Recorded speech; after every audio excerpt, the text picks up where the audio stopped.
from your listening device all the way into your agent's psyche. It's Real Estate Between the Lines with Brian Lee.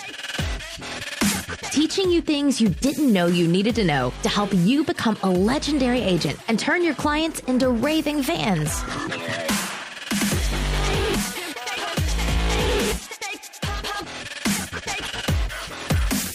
Welcome to Real Estate Between the Lines. I get to be your host today. My name is Brian Lee, if you haven't heard that name before. If you're a first-time listener, I'm sorry. You're going to be in for a treat, though. Welcome. I'm all about helping the real estate industry improve one agent at a time. Hopefully that's you today. Last week it was somebody else. It's going to be you this week. Whoever you are special. With me, as always, that you hear in the background. This is Mr. Rogers. I know, right? I didn't walk in. I didn't change my sweater and my slippers. Did you put on your little tennis shoes before you started? Flip my shoe back and forth around. It's a beautiful... Sorry. Kate, you're here too. Hello. Hi. Who are you going to be in the Mr. Rogers neighborhood? Are you like the little... Daniel Tiger. I'll be the tiger. Daniel Okay, Tiger. you'll be the tiger. Okay, yeah, okay. On the train, you know. Then Christian, he's got to be the conductor. He's got to be the Mr. Yes. Mr. Green Jeans? Mr. Green. Well, that was Wait, that was Captain King. Now we're totally screwing it up. I'm on the wrong show.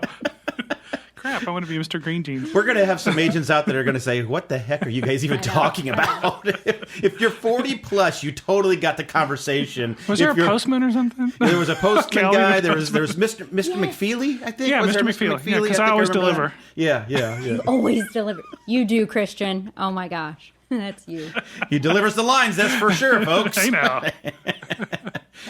So today we are in episode 35. It's not you, it's me. Oh, geez. All about the idea that, sometimes we need to cut our losses. And we love this thing. You're not looking at me when you say that, are No, you? I'm not saying that about you. Because that would be the... I'm a win, not a loss. So we were talking... about It's Not You, It's Me. There was a great Seinfeld episode. Again, for those of you that grew up in the 90s and remember Seinfeld, there was a fantastic episode with George Costanza about this whole thing. He's breaking up with this girlfriend, or she was breaking up with him. It's like, no. It's not They're you, sitting it's at the me. table. If it's anybody, Yep, it's me. So we're breaking this up. So again, the question begs, or the question gets begged, I guess, is that do we need to work with every client that's out there? And we're going to talk to you about maybe we don't need to. Sometimes it is something to at least consider. There's reasons for that. Things that a lot of agents just say, I want to make a commission dollar. I need to make money, and I've got this person that's contacted me that wants me to help them in a transaction, but maybe I should first say, should I even do this? Mm-hmm. Is this a good fit for us? So that's what we're going to get into today. And with every episode, we always have a weekly song, something that we get in there. This, for those of you that have been around with us for a while, we always do this. But I'm a huge music nerd. Yes, I love songs. I pay attention to them and all that kind of stuff. This week, we were talking about disco. Yes. Disco fever. I love disco. Woo! Love it. We're doing our Saturday Night Fever in studio right now. Anyway... I'm not a BG. Gloria Gaynor, I Will Survive.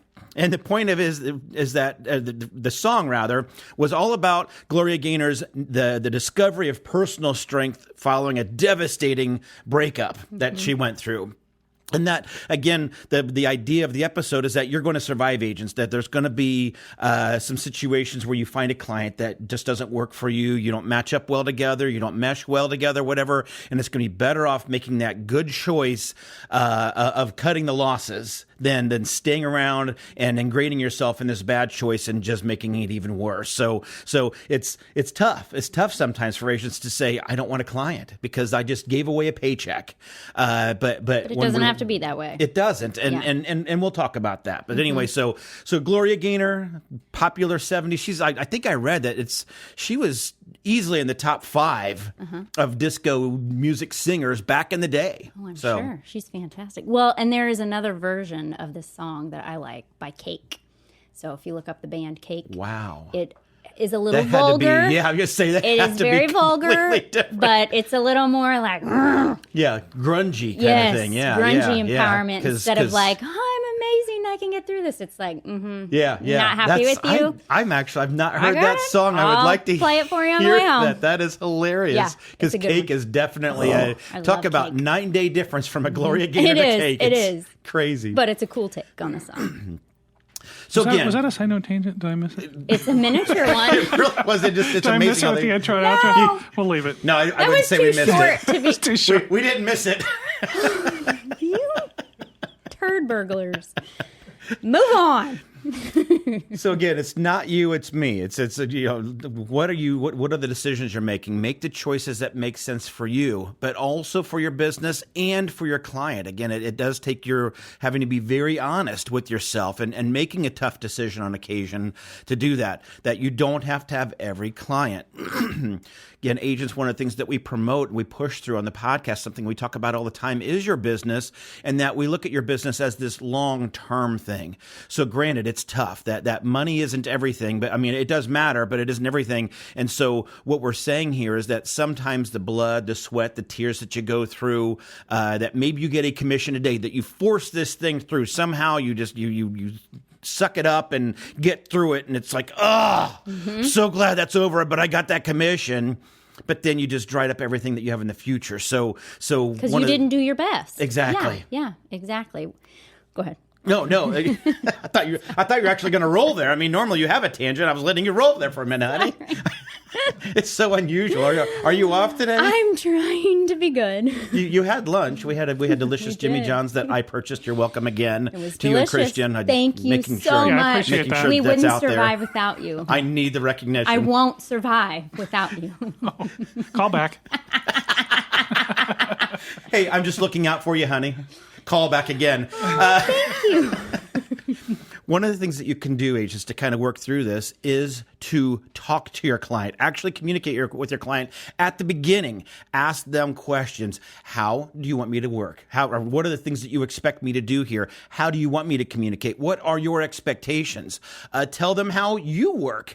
I talk about this in my pre-licensing class all the time that, I teach Monday and Wednesday nights. I have kids. So there's going to be times that I am just not available. And granted, I don't sell real estate, but everybody out there, Cate and any real estate agent out there are times that you are not available, and you need to have that upfront conversation with your client that, hey, I'm teaching every Monday, Wednesday night.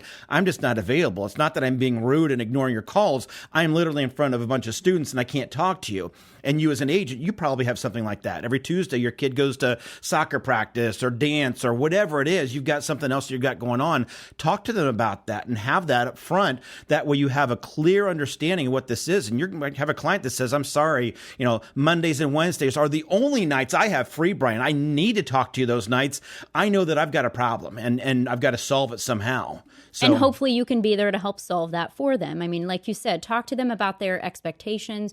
What are their wants? What are their needs? And how do they work? If they are strictly people that communicate via a fax machine, and you don't $1 a page. dollar a page. Was it FedEx or UPS store? I checked it out the other day. $1 a page. Sheesh. But if Seems they only pricey. communicate that way, or maybe they work nights, sleep all day, and they want to communicate at 2 a.m, and you are not a night owl, maybe you're not the best match for them. But that doesn't mean it's totally over. Maybe you can find somebody that can work and help fill that void for you. Absolutely. And then that's kind of exactly the point, is to have that conversation up front to find out, maybe we can find a solution. Certainly there's other times that we can communicate or work through that. Or I have a co-agent that I work with and they're going to help me during the times that I'm not available. So there's options. But again, the point, the larger point is that in these conversations, you're going to find out probably really quickly that even maybe personality type. Yeah. I mean, I find that I have a fantastic personality, You and do. most people like me. But Yes. shockingly, some people are offended by my overt stature or status on things, my words. Right, Oh, yes. We're talking a very, very small percentage Very of the small. population. I mean, You're not like opinionated at all. thousands of a percentage of people. Like out of the Don't out of the disagree- out of the don't globe, agree. like 5. Like out of 7.7 billion people, 5. I think is what I've got. So You were so excited about that jingle when I made it. I know. I think you thought I was going to affirm all your points instead of just working against you the entire time. love every it. single I love time it it. has. It's like, can you throw me a bone and at least make it like you're right, Brian, about this one thing. Anyway. You're right, B. Oh my gosh. Didn't you say at one point you had a client back in the day, a long time ago, when you did sell regularly, that you had a client that wanted to call you like 10 times a day and had a million questions, and you were like, you know what? I'm probably not going to be the best match. Yes. Let me hook you up with this great person who can answer your questions very timely and whatever it may be. But yeah, like you said, it's just finding a person that can match your client. Absolutely. If you're not and that was exactly the story, is that she wanted to talk to me several times a day, and that's not my personality. No. I'm not a person that is at anybody's beck and call, right, honey? You listen to me all the time. So agents, let's focus not on your commission or your number of transactions, your volume and all that, and just I'm sorry. What I'm getting at here is that there's an adage that some agents sometimes forget, is that just because you can do a thing doesn't mean that you should do the thing. Just because you can take on a client, just because somebody's here in front of you saying that I'd love for you to help me with this with this real estate transaction, doesn't mean that you should. And so we get into that a little bit more today. The next thing we talk about there, kind of that looks forward to this, are your future transactions, the future things that you do, and what that looks like. So one of the things that we get into a little bit is that I'm sorry, I'm kind of I think we're all off today. I don't know what happened here. Anyway, the point is that let's first look at the property type. So we were talking about we're getting into a communication with this client on the first time, and getting to know them, finding out how they want to communicate, how I want to communicate with them, and all that. Maybe we need to talk about the property type even first too. True. Whether it's like you said, residential, commercial, maybe they're looking for agricultural land, or they absolutely want to be in a particular type of condo on a waterfront property or something that maybe you're not familiar with. So looking at the different types of properties can help you determine if you're going to be a good match for that client. Yeah, and again, that's where we were talking about earlier, is that you have to stop for a minute and think about it. Like, can I really help this client with this property? I can't tell you story after story that I talk with agents about, and lawsuit after lawsuit I read about, where very commonly, it's not the only situation, but you'll have a residential agent that does a great job with residential property, knows it very well, and then they have a client that say, hey, you've served me really well in helping me buy my home, and now I want to buy an apartment complex. I've got some money. I want to be an investor, and I want you to help me with this thing. And you're licensed to do it. So it's back to that adage that just because you can do a thing doesn't mean you should. You have the license to do it. It's not that it's somebody saying that you can't do it. It's that should you do it? And the answer is probably not. Probably not. That if you aren't familiar with what a rent roll is, if you don't know what a lease analysis are, discounted cash flow, triple net, pro forma, triple net type leases and things like that. If you don't know what those things are, then stay away from apartments, guys. Stay away from commercial type properties. There are things that are just incredibly different, night and day different, from contracts to negotiations to the leases, the financial perspective, the appraisal, inspections, everything. It's just, outside of the fact that, hey, they both have roofs and they both have a front door, that's about all you're going to get as far as the similarity. Yeah. Everything else is going to be different. So just think about those things. I know agents that look at this thing and like, oh my gosh, I've got a client that wants to buy a $2 million apartment complex. And all you can see is the dollar signs, the cha-ching in their eyes that they see this thing. It's like, oh my gosh, yeah, I mean, I'm not going to lie and say I don't think about it for a second. Like, yeah, that's a big commission there.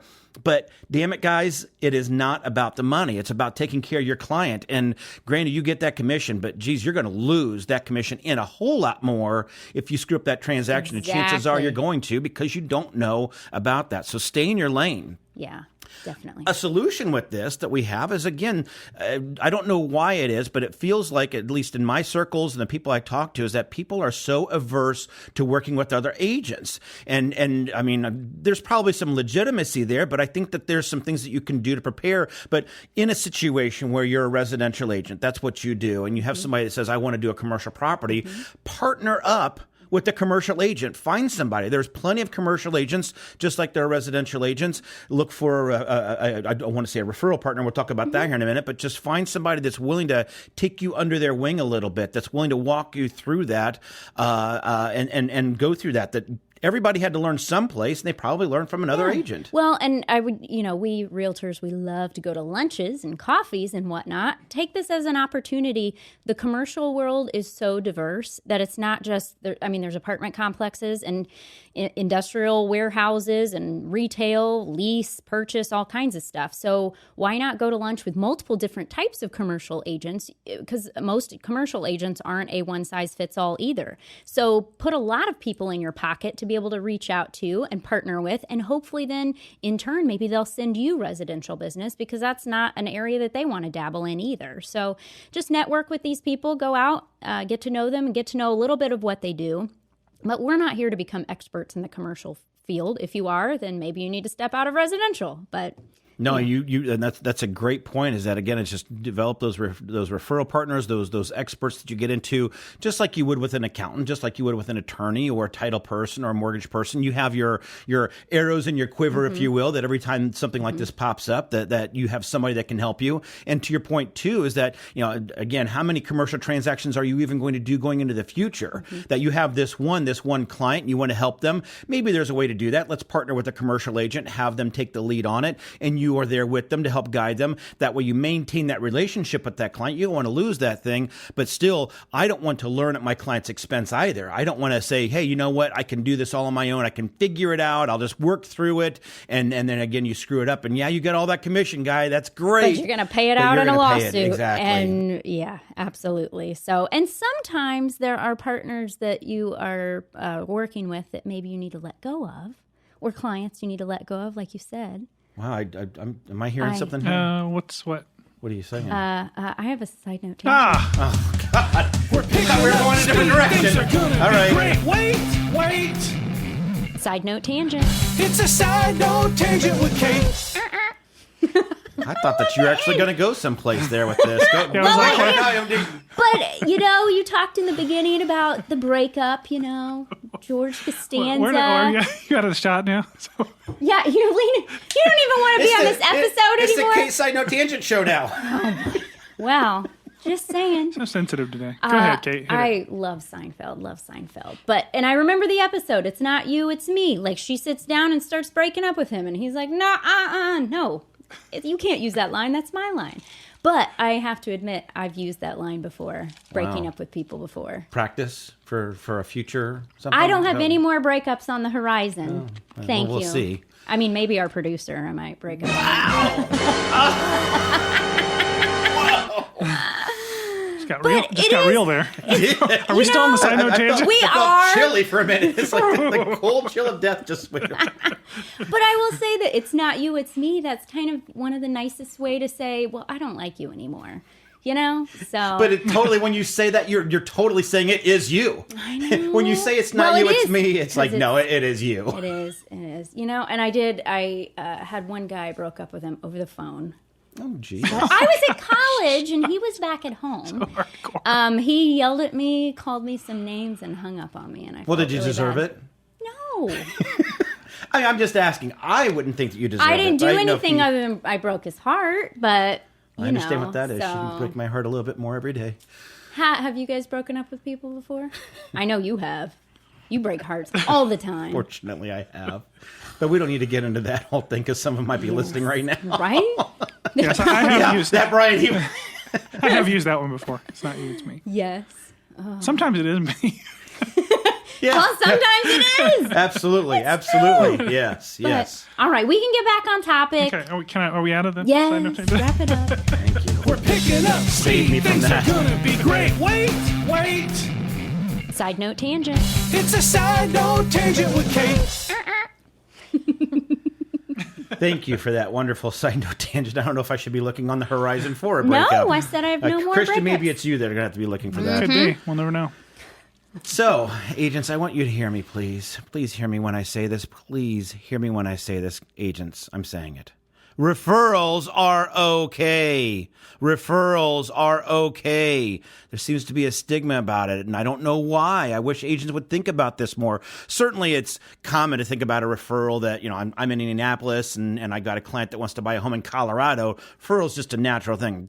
totally get that. No, I'll go to Colorado to sell a house. But yes, that is a natural referral. It's that's something you get into, but to say that, well, I've got an Indianapolis client that wants to buy an Indianapolis property, I can't refer that out. Like, why not? It's just the dumbest thing. Again, looking out for your client, looking out for yourself, your sanity, looking out for your business. Sometimes it makes sense to cut the tie, but does that mean that you can't earn any income or get something from this? I mean, certainly, I hate to use the word entitled because I know Cate likes that word so much, but you are deserving, if you will, of collecting this client, and that has some value there. Refer this thing out. Refer it to another agent that can help your client and truly work through it in the best way that helps them. And maybe there's a blend there where, again, you partner up with another agent, or again, it's just somebody that maybe is in your office that you have a relationship with. That way it stays in the office, if you will. Thank you, in the family. But it's okay to let that happen. It's okay to, I say, fire the client, but just, cut that tie and place them with another agent that can help them, because you are taking care of that client, and that's the most important thing. And wouldn't it be better for you to sever that relationship, or even you're still holding on to the relationship, but maybe that transaction, hand that client to somebody who can handle it, and you've made that decision in an educated manner, as opposed to the client being disappointed and then just saying, never mind, I don't want to work with you anymore. Absolutely. And you get nothing. Yeah, you get nothing, and you get a bad reputation. It's like, absolutely. That's not good. Yeah. Absolutely. Yeah. And again, it's something that you can have a very real conversation with most clients. There might be some clients that might get hurt or, be offended in some way, shape, or form, but you just know, again, as an agent, that this is going to be the best thing for them. So the point is that, again, what I'm looking for here is forgive me, is that having that real conversation with the client breeds some respect. Absolutely. That they look at this and say, you know what? I know you could take this. I know that you're an agent. I know I came to you, but I appreciate you being honest with me. I appreciate you saying that to me, that I know that you're not going to be able to take care of me. And I appreciate you saying that. And that breeds that goodwill. And again, and it's even part of a conversation that you can have with them to say, you know what? I can't work with you right now, or that maybe I can't, but just it doesn't make sense to work with you right now. That instead what I'm going to do is I'm going to refer you to this other person, and I'd love to stay in contact with you, because maybe a future thing, it might work out differently for us. Again, just having that positivity. Yeah, and I mean, just piggybacking on that, I have agents, friends that I have all over town, and every once in a while I have maybe a listing or whatnot on the complete opposite side of town that doesn't make sense for me to take that listing whole by myself because I can't service that client well. Well, I partner up with my friend, we split it 50-50, and that way, the other agent is available when I'm not. I can still help with paperwork virtually. I can be there for a consultation and advice. So we share it and we work it together, and that works just as well too. Absolutely. No, and I know that you have your friend that's on like a north side type of agent, and we're kind of south and west, and so sometimes it makes sense for you and her both to do that, and you're able to make that work for the client, and you both get a benefit. You're both still involved and all that. Yeah. Another thing that we briefly get into here today, there's going to be another episode in the future at some point where we'll talk a lot more about the broker you work for. But since we're talking about the it's not you, it's me, sometimes it's the broker that you work with too, that so many times that agents get stuck with I'd say stuck, but they don't feel like they can get out of a brokerage firm. That, gosh, if I don't like who I work for, I'm not a fan of the management, I don't like the splits, whatever the thing is, I don't like being here, but I've got to buy business cards and change my signs and change my websites and all that, and it's such a poor decision to make that if you're not happy, cut your loss there too. And it will be an expense. It will be a 3 or 4 month time period of where you're going to have the transition. It's going to be a pain. I'm not going to lie to you and say it's just as easy as everything or as anything you could do. It will be a hassle, but the long-term perspective, again, stop looking at the short term. Stop looking at, I've got to change business cards, signs, websites. Look at the long term, that I'm going to benefit even greater that way. So sorry, broker, it's not you. No, it is you. If it's the broker, it is you. But it's both of you. Every brokerage Agreed. is different. I don't care if it's the same name here and the same name there. Their offices are going to be different. Everything's just a little bit different, whether it's personalities or vibe, splits, who knows. But figure out what's most important to you, of course. Absolutely. getting or kind of working through the final part of this thing, the last thing we wanted to talk about is that, remember, agents, your reputation is so incredibly important.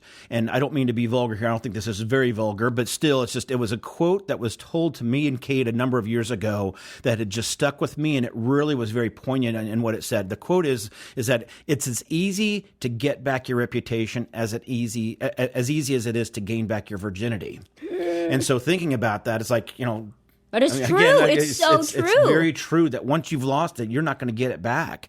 And so thinking about that your license can be at stake, your reputation on Facebook, on social media, all that. Every person that client that you wanted to work with so badly on, every future transaction will be affected as a result of it. And everybody knows that due to social media, due to all these things, that we are a very small world. I mean, even though there's 7.7 billion people, I promise you that there's somebody that's in your circle that knows 20 people that you don't even realize that they know you, and you get that one person mad and you think, okay, whatever, they don't know anybody, and then they go on social media, and then you're going to find out, oh my gosh, I didn't realize you knew that person and they don't like you, and oh my gosh, that just dries up everything. One negative review online and it goes viral. Like, oh goodness, that can kill your entire career. So, but not only that, I mean, your license too. License law expects certain things, and if you can't service your client well, then maybe you shouldn't be doing that. That's exactly right. So the point is just to make good decisions. Look at the long-term picture. Look at that, because your reputation will build on that. And again, any agent that's been out there for a while knows how much they're looking at their sphere of influence, looking at their future transactions is predicated on you having a client that loves you today, that's going to tell everybody going into the future that this is the agent to come to. So all that business can either be great or it can just dry up and you get nothing out of it. Yeah. So that whole arm of your sphere is now completely gone. I'd go one better. I'd say it's everything. It is. I mean, if you look at the average agency, what's 80% referrals? I mean, you're not to mention personally your reputation. And the further you get down the road, the older you get, the more you realize how much things accumulate, that you've done in the past or that people know about you or whatever. It could be good stuff or bad stuff, but I'd say it's everything. Yeah, absolutely. I'd say your reputation is later, 10 years down the road, it's really all you have. Well, and it's not just with the clients, but it's with other agents too. Right. I mean, your reputation all around. Yeah. So absolutely. Yeah, and Cate, you bring up a great point. We're not going to get too much farther into that, but that's another great point is that let's say you stick with the client and it's not working out well with them. That doesn't look good on the other side of the transaction too. And now that other agent maybe had respect for you, that you've had other transactions, they liked you, but because of your relationship with your client, it now kind of falls into the other side and affects that other side. And again, just it's a ripple effect. It is so huge that again, agents just miss out on so many times because I want that commission today. Exactly. I want that dollar today. So remember, short-term pain, long-term gain. I have said this longer than you, sir. I am older. I have been saying we had a disagreement earlier. Is that our quote of the day? It's not. It's my quote. I wrote the show script and I had it written out there, which pretty much says right there that I've had it. But then Cate read it and immediately took ownership from it. You heard it from me. Talk about short-term pain. I'm waiting for the long-term gain. But it is. If you guys can remember that one short little quote, and I remember it all the time, short-term pain, long-term gain. If, like you said, if you're moving a brokerage or you're letting go of a client or whatever it may be, it's going to sting. If you rip the Band-Aid off, it'll hurt. But in the long term, it will be much better. And that leads us right into the second quote of the day. That's right. I think this is like the fourth quote so far now for this whole episode. But this is the quote because it's the quote from Brian from B. Has quotation marks. The quote for the week is, your reputation is the one thing you achieve through your actions. Good or bad, those actions set your reputation. I like that. Enough said. That's all you need to do. Your reputation, just as Christian said, we've been talking about that. Even though it might be a cliche, that your clients will send you that business if your reputation presents itself that way. Yeah. So in closing, love your clients, not your commission. Think about them. Make choices that serve them. Even if those choices don't involve you directly, it might mean that you're not going to get a commission here, guys. And that's fine because I'm looking at the long-term picture of the dollars and all that from that perspective, that the greater good for the client is what's more important, and that your reputation that you have will set you apart from 90% of the agents that are out there. And that's just the fact, and that's just the truth. Sadly, and by having that true. Great reputation will give you a phenomenal business. Because, I mean, it filters down, guys. The ripple effect is huge. Do what's right for your client, and you're going to be great, guys. So that's it for today. Hope you enjoyed the episode. I know we had a little bumpy places here and there. That's Apologize okay. for that. We just got It back, happens. when Christian went on vacation, whatever. He took that thing. And anyway, we thank you for joining us today. We love your feedback. Please come back. I promise the next one. Well, I don't want to promise because then I'll drop the ball. But I'm pretty confident. I'm 99. Okay, 86% sure Would you it's going to be stake your good. reputation on it, Brian? I love it. We welcome your questions. Please reach out to us at brian@brianseeley.com. Thank you for joining us today. Take care and make your day legendary. You've been listening to Real Estate Between the Lines with Brian Lee. If you'd like to learn more about becoming a legendary agent, be sure to visit us at brianseeley.com and sign up to hear about upcoming workshops and events. Now go out there and turn your clients into raving fans.